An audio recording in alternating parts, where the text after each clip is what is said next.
7 தமிழ். பொறுப்பும் பொது நலமும்.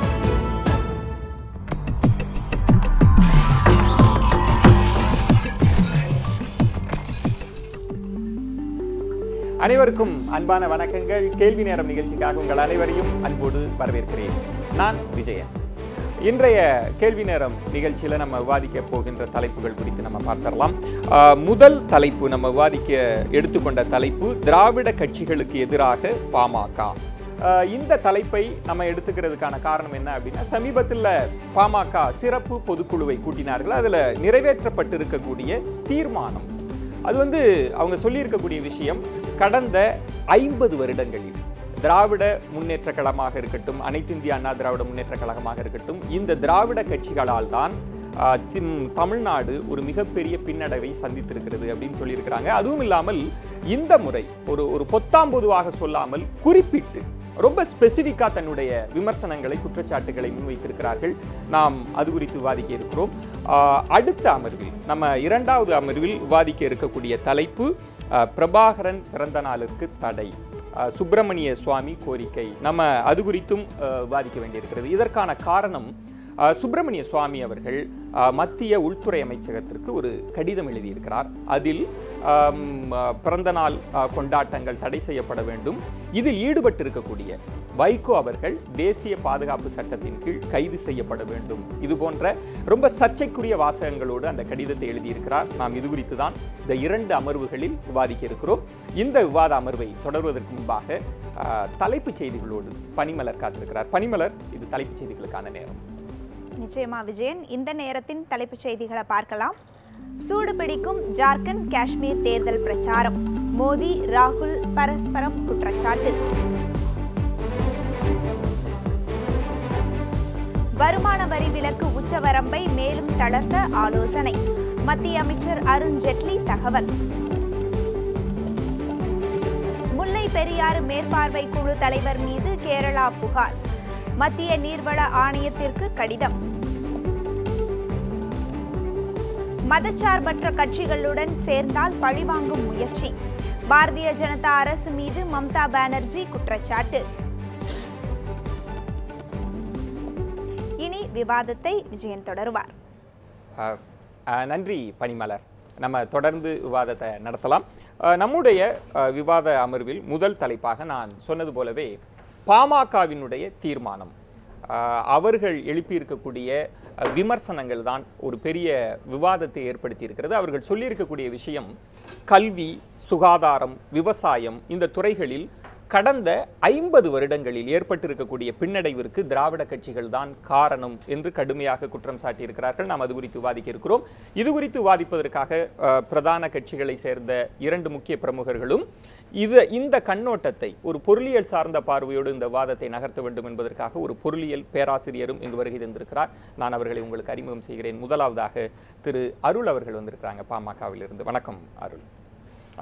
இந்த விவாதத்தில் நான் சொன்னது போலவே ஒரு பொருளாதார பேராசிரியரும் இங்கு வருகை தந்திருக்கிறார். திரு ஜோதி சிவஞானம் அவர்கள் வந்திருக்கிறாங்க. வணக்கம் ஜோதி சிவஞானம். ஒரு திராவிட கட்சிகளின் மீது தான் இந்த குற்றச்சாட்டு பாய்ந்திருக்கிறது. அதனால பிரதான கட்சியான திராவிட முன்னேற்ற கழகத்திலிருந்து திரு சைதை சாதிக் அவர்கள் வந்திருக்கிறாங்க. வணக்கம் சாதிக். நான் அந்த விவாதத்தை அருள், நான் உங்கள்கிட்ட தான் துவக்கணும் அப்படின்னு நான் நினைக்கிறேன். பொதுவாக நீங்கள் திராவிடத்தால் வீழ்ந்தோம் அப்படின்ற ஒரு கோஷத்தை வச்சுட்டே இருப்பீங்க. ஆனால் இந்த முறை இந்த தீர்மானத்தில் ஒரு 50 வருடங்களில் கல்வி, மருத்துவம், விவசாயத்தில் ஒரு பெரும் பின்னடைவிற்கு திராவிட கட்சிகள் தான் காரணம்னு சொல்கிறீங்க. எந்த அடிப்படையில் இதை சொல்கிறீங்க? கடந்த 50 ஆண்டுகளில், குறிப்பாக கடந்த 47 ஆண்டுகளில் பார்த்தீங்கன்னாக்கா, மாறி மாறி தமிழ்நாட்டை திராவிட முன்னேற்ற கழகமும் அனைத்து இந்திய அண்ணா திராவிட முன்னேற்ற கழகமும் தான் ஆண்டு வந்திருக்கின்றன. இந்த கட்சிகள் இதுவரை கொடுத்த வாக்குறுதிகளை முறையாக நிறைவேற்றாமல் போயிருக்கின்றன. குறிப்பாக சொல்லணும்னா சுகாதாரம், கல்வி, விவசாயம் அனைத்திலுமே ஒரு பின்னடைவை இந்த கட்சிகள் ஏற்படுத்தி நினைக்கிறீங்க.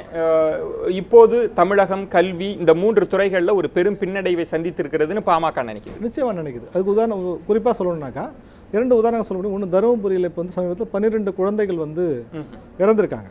அந்த 12 குழந்தைகள் இறந்து போனதுக்கான, பச்சிளம் குழந்தைகள் இறந்து போனதுக்கான காரணம் என்னென்னு பார்த்தீங்கன்னா, ஊட்டச்சத்து குறைவும் மருத்துவ வசதி இல்லாதுன்னு சொல்றாங்க. பெரிய வீழ்ச்சி அதில் இருக்கிறது. அதுதான் அந்த பார்வை. அப்படி பார்த்தா குறைந்தபட்சம் 3 கிலோ இருக்க வேண்டிய குழந்தைகள் வெறும் 1000 கிராம் 1 கிலோவுக்குள்ள பிறக்குது. 100 படுக்கைகள் இருக்க வேண்டிய இடத்துல வெறும் 12 படுக்கைகள் தான் வசதியோடு இருக்கின்றன. இந்த அடிப்படையில் பார்க்கும்போது மருத்துவத்தில் மிக பின்தங்கிய நிலைமைக்கு தமிழ்நாடு போயிருக்குது என்பது தருமபுரி ஒரு சிறிய எடுத்துக்காட்டு. தொடர்ச்சியாக விவாதத்தை நகர்த்துறேன்.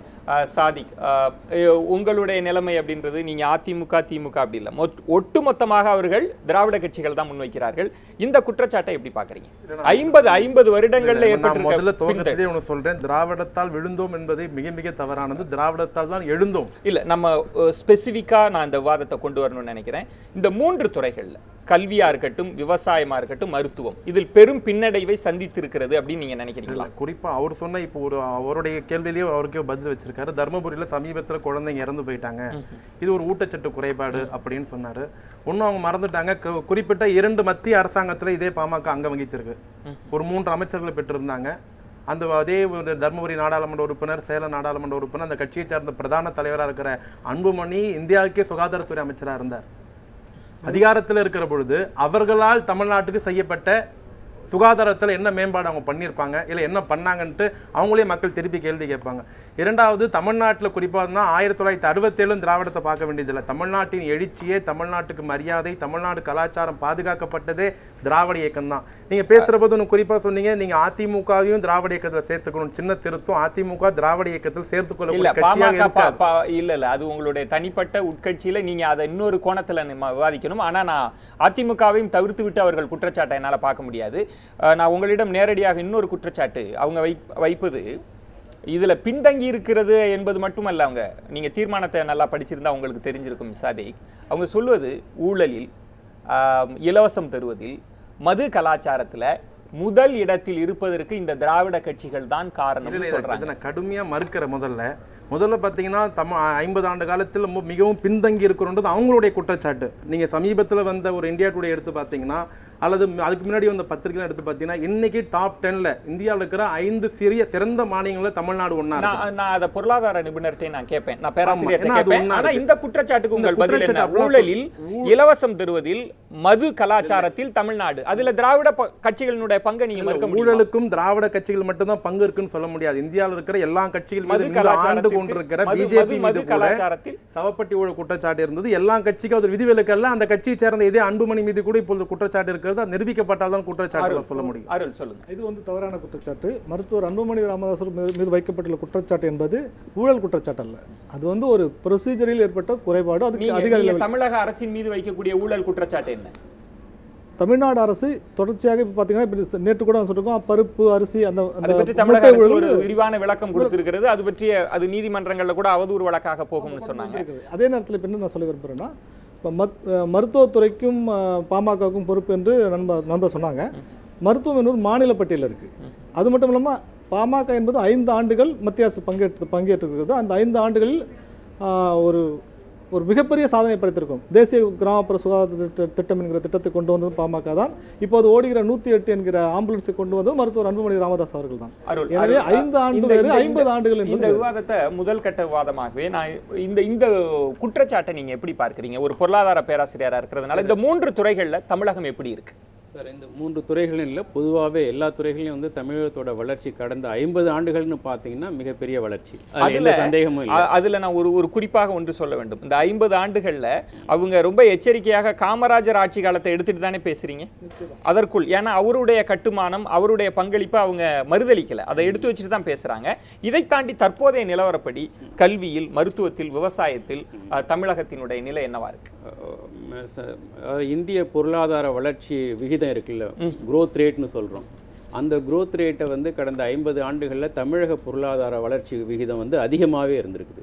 அதுக்கு குறைஞ்சதே இல்லை. ஆவரேஜ் இந்தியன் growth ரேட்டை விட தமிழ்நாடு எக்கானமியோட growth ரேட்டு அதுக்கு மேலே தான் இருந்திருக்கு. இது ரெண்டுக்கும் உள்ள வித்தியாசம் இப்போ அண்மை காலங்களில் அதிகமாகிட்டு இருக்கு. இந்த புதிய பொருளாதார கொள்கை அறிமுகப்படுத்தின பிறகு ஆல் இண்டியா ஆவரேஜுக்கும் தமிழ்நாடு உள்ள ஆவரேஜ் growth ரேட்டுக்கும் வித்தியாசம் இன்னும் அதிகமாக இருக்குது. இது ஒன்று. ஒட்டுமொத்தமாக இந்த குறியீடை வச்சு தான் நம்ம வளர்ச்சியை நிர்ணயிக்கிறது.